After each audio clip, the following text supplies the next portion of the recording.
Well, as Crush 40 is so eloquently putting it, this is Sonic Heroes.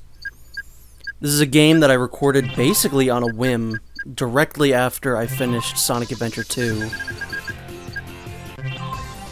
This is a game that I have had very mixed feelings about in the past, and I kind of just wanted to revisit it. One of the things that I don't like is that you have to play the game 4 different times. But we are only going to be doing Team Sonic. I will show the other stories, but we are only going to be playing Team Sonic, and there's a very good reason for that I will get to later on. Let's blast through with Sonic speed! Okay! Alright!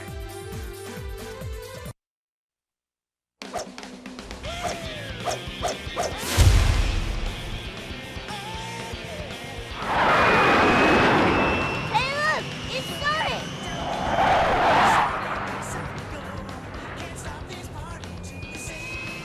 Yo, Tails! Long time no see! Sonic, check this out!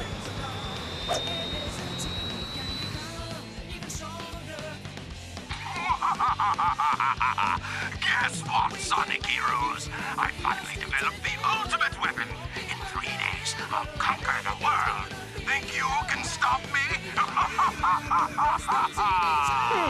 Sounds like an invitation to party. What are we gonna do, Sonic?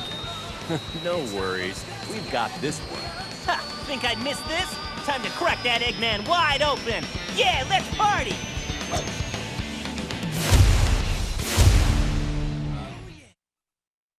So this is probably the first game I could probably remember being excited for. I'm sure a lot of people probably have this same experience, but as a kid, I feel like video games would just appear. Like, I had no concept of a release schedule, release date, anything like that.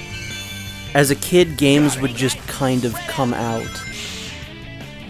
But this one, I remember, like, seeing commercials for, you know, ads in video game newspapers, not newspapers, but, you know, video game magazines. And it was the first game to be released not on a Sega console, so I was very excited for this game. And as a kid, I loved it, but I think even then I knew there was something not quite right here. I have very, very fond memories of this game. I remember I got this, like, right after this game came out around Easter. Let's go! Got it. Look at all those Eggman robots! And I just played it non-stop. Also, gotta love that line, look at all those Eggman's robots. Let Sonic take care of this.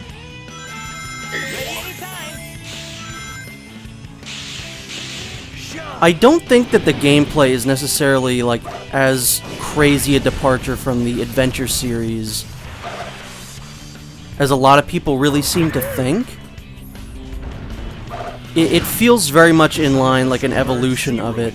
Obviously, you have the added thing of Tails and Knuckles, the Flight and Power type characters, which can perform various functions, like obviously Flight can traverse more vertical locations in the game. The Power type defeats enemies a little bit better and can break through various objects.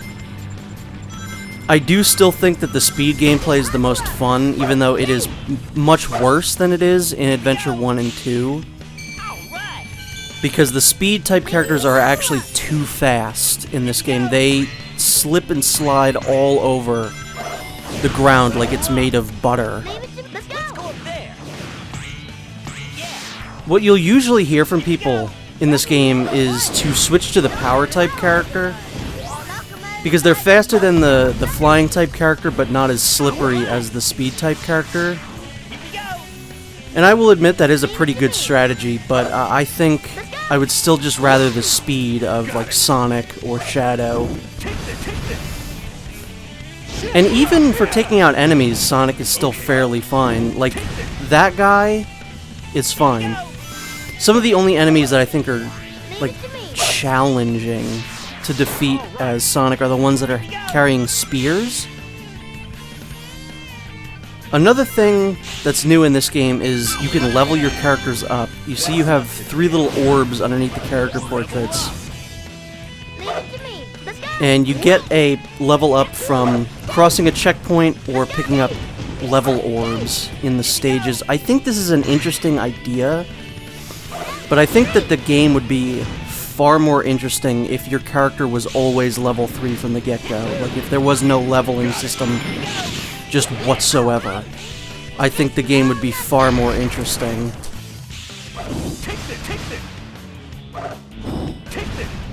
It just feels weird. But I will say, once you're all powered up, the characters feel very good. Like, Sonic can automatically do a tornado attack when you homing attack an enemy, which can get rid of enemy shields. It can just flip them on their backs. It's very useful. Tails and the flight type characters, I think when they are all the way leveled up, are like a force to be reckoned with. Because when you have the characters underneath you as Tails, you can shoot them out at enemies. And when you're all the way leveled up, it just absolutely decimates them. It's really, really good for certain boss battles. So one of the things that this game is like a real strength going for it is the levels themselves. Half the levels in this game, I would say, are some of the best Sonic levels in 3D, at least up until this point. See, that's why sometimes you just get hit by their spear. I would recommend maybe not using Sonic for those guys and using Knuckles instead. But the levels themselves are very good. The music in the levels is fantastic. But there are also, like, half the levels in this game are really just genuinely trash. Alright, I'm not going to say half. I'm going to say 2 levels in particular I really do not like in this game.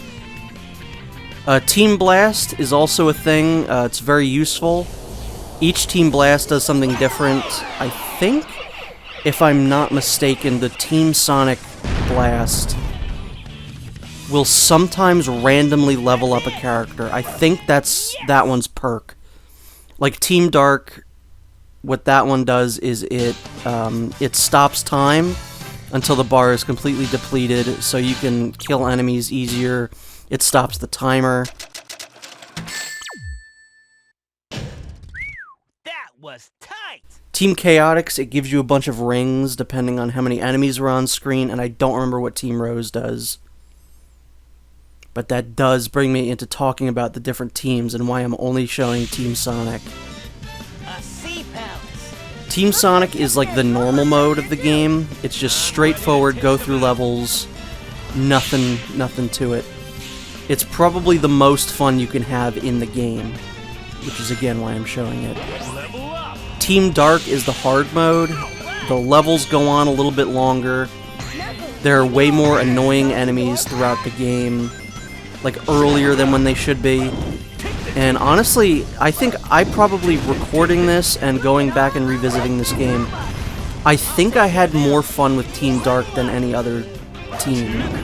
I think Team Dark themselves are really well written in this game. They play off one another really well and are just fun to hear banter back and forth. And the levels were, I think, a good amount of challenge. They weren't like too frustrating or anything like that. Team Rose is the easy mode, which means their levels are much shorter than the rest of the characters' levels. The enemies aren't as annoying. So it's like a gimped version of the Team Sonic playthrough, and I don't think it was very fun at all. In fact, I think I probably had the most miserable time playing through Team Rose, because Big the Cat is annoying. I never minded him in Sonic Adventure, but here he's like incredibly annoying, and I don't quite know why. Like, what changed? And then you have Team Chaotix, which is like a mission mode, which is fine sometimes when it's like find 5 things in the level and they're all pretty easy to find. But when you get like collect 500 rings or destroy 60 torches in the level, it gets to be very annoying, and the levels go on for like 20 minutes.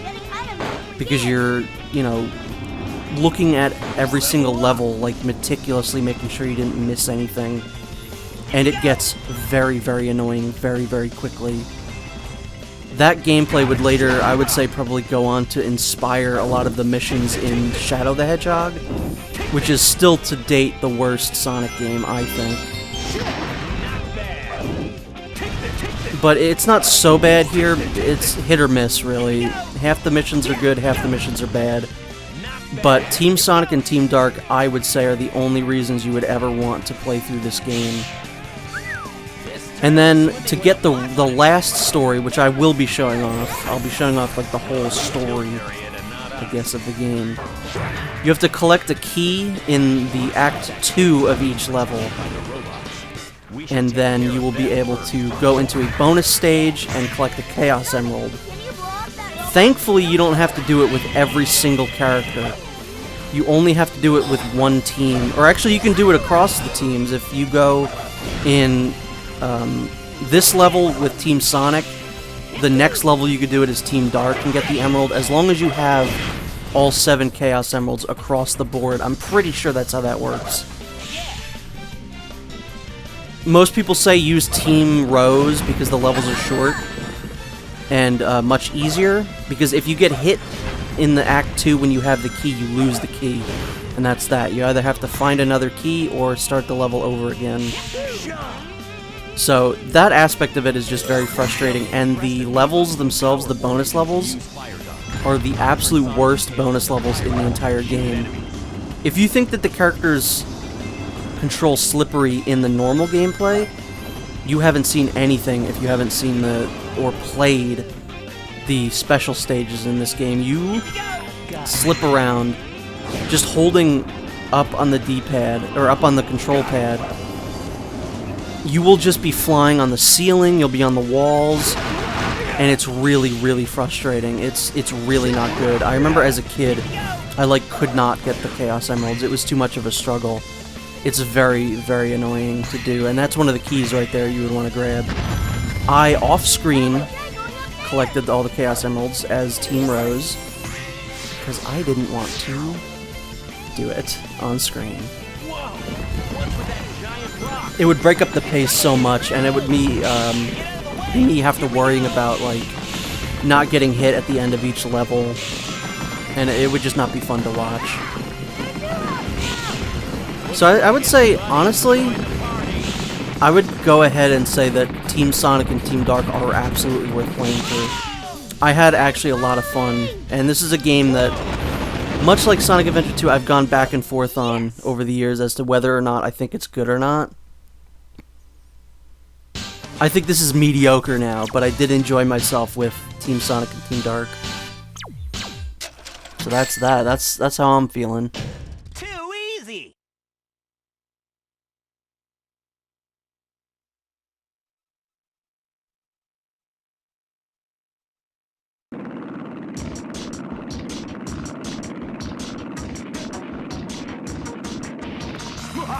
Stop your futile efforts. You'll just make fools of yourselves.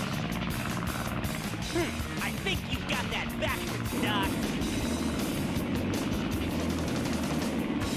So, this is the Egghawk, the first boss in this game. All of the bosses in this game suck garbage. There's one boss battle in this game, through the story mode, that I think is actually, fun to fight, or at least not as bad as the other ones. But one thing I will say about this game is another thing that I've gone back and forth on a lot is the art style of this game. I don't think it's... Oh, by the way, I guess I should have explained that. There's a glitch in this game where if you switch to the fly-type character and press B and Y at the exact same time, you will build up your Team Blast. It's a glitch. This is not meant to happen. So you can basically just indefinitely build up Team Blast and wait for the boss to come over and hit him. But the art style and the design and the just graphics of this game I don't really like, because it's just such a significant step down from Sonic Adventure 2. But playing this in progressive scan, 60 frames a second, this game runs so smoothly. Very minimal frame drops. And honestly, it looks really clean. It looks really good. It's definitely not my preferred art style, but graphically it does look very good. Like, I'm surprised that this game still looks this good on GameCube. This was like, what, 2003? 2004? I don't know. It was around that time. You know, there's a difference between art style and graphics. I don't like the art style because the characters look like they're made of plastic, and they're, like, incredibly shiny. But I like their... I don't know if I like their design. I like their character portraits, and I like the artwork from this era. I do not like the in-game models. I think they look bad. So yeah, I'm gonna try not to, like, overuse the Team Blast glitch, but I will be using it occasionally. But with the Egg Hawk defeated, that will be the end of this first video. And I hope you'll stick around, and see you in part 2. Yes!